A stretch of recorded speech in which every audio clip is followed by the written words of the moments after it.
तो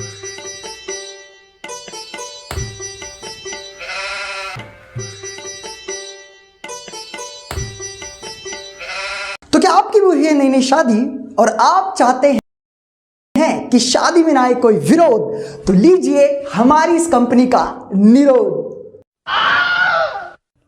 पापा, ये अंकल क्या बेच रहे थे टीवी में?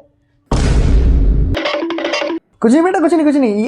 ये वो ना ये वो है वो छतरी, शेरवानी, वो बलून, ये बलून है, बलून। पापा मुझे भी ये वाला बलून दिलाओ ना, मम्मी का बर्थडे आ रहा है, मैं उसमें फुलाऊंगा। पापा दिलाओ ना।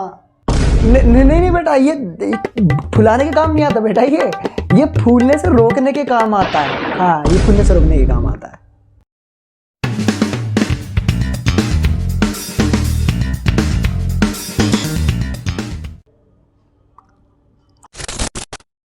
जी हाँ, तो पार्ट 1 के इस बढ़िया रिस्पांस के बाद हम आपके लिए लेकर आए हैं इस रिप्रोडक्शन सीरीज का पार्ट 2।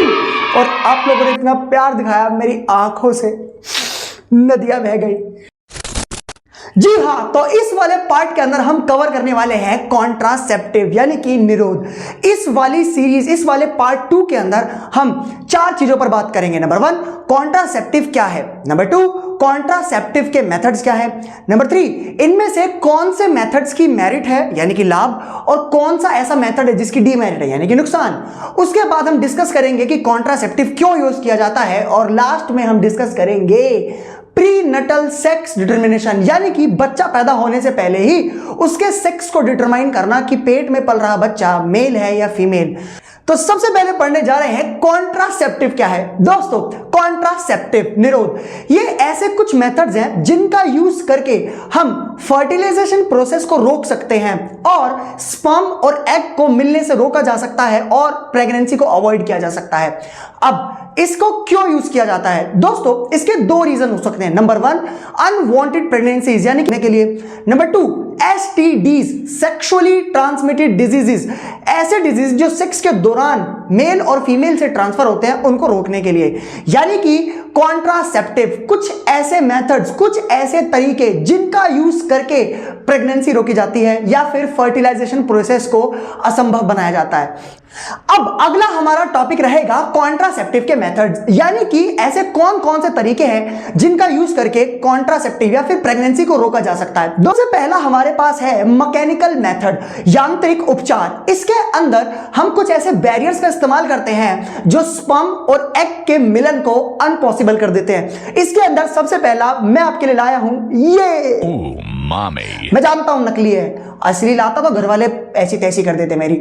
तो ये वही चीज है जिसको आप विभिन्न नामों से पुकारते हो, कोई छतरी, कोई शेरवानी, कोई पता नहीं क्या क्या कहता है। दोस्तों, साइंस की भाषा में इसको मेल और फीमेल ये दोनों के लिए अवेलेबल होते हैं। मेल वाले का नाम आप सब जानते हो, फीमेल वालों के लिए जो होता है उसे बोलते हैं सर्विकल कैप्स। जी हाँ, क्या आपको आज तक पता था कि ये फीमेल्स के लिए भी आते हैं? अब दोस्तों, इसके अंदर हम ये पढ़ने वाले हैं कि इसका यूज करके किस तरीके से हम प्रेगनेंसी को रोक सकते हैं। तो मान लीजिए ये हमारे पास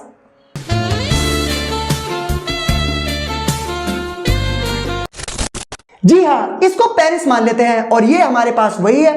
अब दोस्तों, आप देखिएगा कि इससे हम इस पेनिस को कवर करने वाले हैं। तो जैसा कि आप देख सकते हैं, मैंने इसको इससे कवर कर दिया है। अब आप फोकस करेंगे जो हमारे पेनिस का टिप है, जो शिशन का टिप है, उसे कवर कर लिया है इस ऑब्जेक्ट ने। दोस्तों, इससे क्या होगा, इंटरकोर्स के दौरान जो स्पर्म है वो वजाइना के अंदर एंटर नहीं करेंगे, बल्कि इसके यहां कलेक्ट हो जाएंगे, जिससे कि प्रेगनेंसी को अवॉइड किया जा सकता है। तो अगला हमारा मेथड है सर्जिकल मेथड। सर्जिकल, इसे हमारी भाषा में ऑपरेशन भी कहते हैं। इसके अंदर क्या किया जाए दोस्तों, मेल के अंदर जो वास डिफरेंस है, जो कि मैंने आपको बताया था स्पर्म को बाहर लाने का काम करती है, उसको ब्लॉक कर दिया जाता है। अब दोस्तों, जैसे आप शेर के मुंह पे हाथ रख दोगे या उसे दबा दोगे, वो दहाड़ेगा कहां से? अब क्योंकि वास डिफरेंस ब्लॉक हो चुकी है, स्पर्म बनेगा तो सही लेकिन वो बाहर नहीं आएगा और इससे प्रेगनेंसी अवॉइड की जा सकती है। दोस्तों, वास डिफरेंस को ब्लॉक करना मेल के अंदर इसे कहते हैं वास्टोमी, और फीमेल के अंदर फलोपियन ट्यूब को ब्लॉक किया जाता है इसी पर्पस के लिए, और इसे कहते हैं ट्यूबिक्टोमी। मर्दों के अंदर वासेक्टोमी और फीमेल्स के अंदर ट्यूबिक्टोमी। दोस्तों ये थे सर्जिकल मेथड। तीसरा मेथड हमारे पास निकल कर आता है पिल्स। कुछ ऐसी मेडिसिन हैं, कुछ ऐसी दवाइयां हैं जिसको लेकर हार्मोनल बैलेंस को चेंज कर दिया जाता है और उसके बाद प्रेगनेंसी को अवॉइड कर देते हैं। दोस्तों इसके बाद सबसे आखिरी हमारे पास है IUCD। इसकी फुल फॉर्म याद रखिएगा, इंट्रा यूटेराइन कॉन्ट्रासेप्टिव डिवाइसेस। दोस्तों इसके अंदर सबसे पहला टॉपिक है कॉपर टी। इसको तो दोस्तों ये थे हमारे कॉन्ट्रासेप्टिव के मेथड्स। अब आइए अब डिस्कस कर लेते हैं इनमें से किस मेथड के फायदे हैं और किसके नुकसान। तो सबसे पहले बात करेंगे नुकसान की। सबसे ज्यादा नुकसान किसका है दोस्तों? पिल्स। ये पिल्स क्या करती हैं? हार्मोनल बैलेंस को चेंज करती हैं। इससे साइड इफेक्ट्स देखने को मिल सकते हैं। अगला साइड इफेक्ट हो सकता है कॉपर टी से। इससे फीमेल के रिप्रोडक्टिव सिस्टम के अंदर इचिंग या फिर कुछ अनकंफर्टेबिलिटी फील हो सकती है। इसके बाद फायदे की बात करेंगे। दोस्तों फायदा है इसका सर्जिकल मेथड का। इससे क्या होता है? इससे लॉन्ग टर्म बेनिफिट्स मिल जाते हैं और मैकेनिकल्स का भी फायदा है। बस याद रखिए ये फटे ना, वरना आपको कुछ ऐसी औलादे देखने को मिलेंगी। गाइस मेरे पास आईफोन है, मेरे पास कार है, मेरे पास मेरी बेटा का भी है।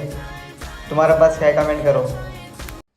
देख लिया, देख लिया। इसीलिए बोलता हूं, इसीलिए अभी मैं अपने पापा को कॉल करके बोलता हूं कि मेरी नसबंदी करा दी। हेलो पापा। हाँ बेटा। तो इन सब टॉपिक्स को अच्छे से कवर करने के बाद हम अपने लास्ट पड़ाव पर बढ़े हैं, सेकंड लास्ट टॉपिक पर, जो कि है कॉन्ट्रासेप्टिव्स को क्यों यूज किया जाए। दोस्तों सबसे पहला अनवांटेड प्रेगनेंसीज को रोकने के लिए। Second sexually transmitted diseases. अब हम इस पर फोकस करेंगे कि ये सेक्सुअली ट्रांसमिटेड डिजीजेस है क्या। दो एसटीडीज, सेक्सुअली ट्रांसमिटेड डिजीजेस। आप इसके नाम को दोबारा सुनिए, सेक्सुअली ट्रांसमिटेड डिजीजेस, यानी कि ये कुछ ऐसे डिजीज होते हैं जो कि इंटीमेट करते समय या फिर सेक्स करते समय मेल और फीमेल के अंदर ट्रांसफर हो जाते हैं। अब ये दो तरीके के होते हैं, पहला बैक्टीरियल, दूसरा वायरल।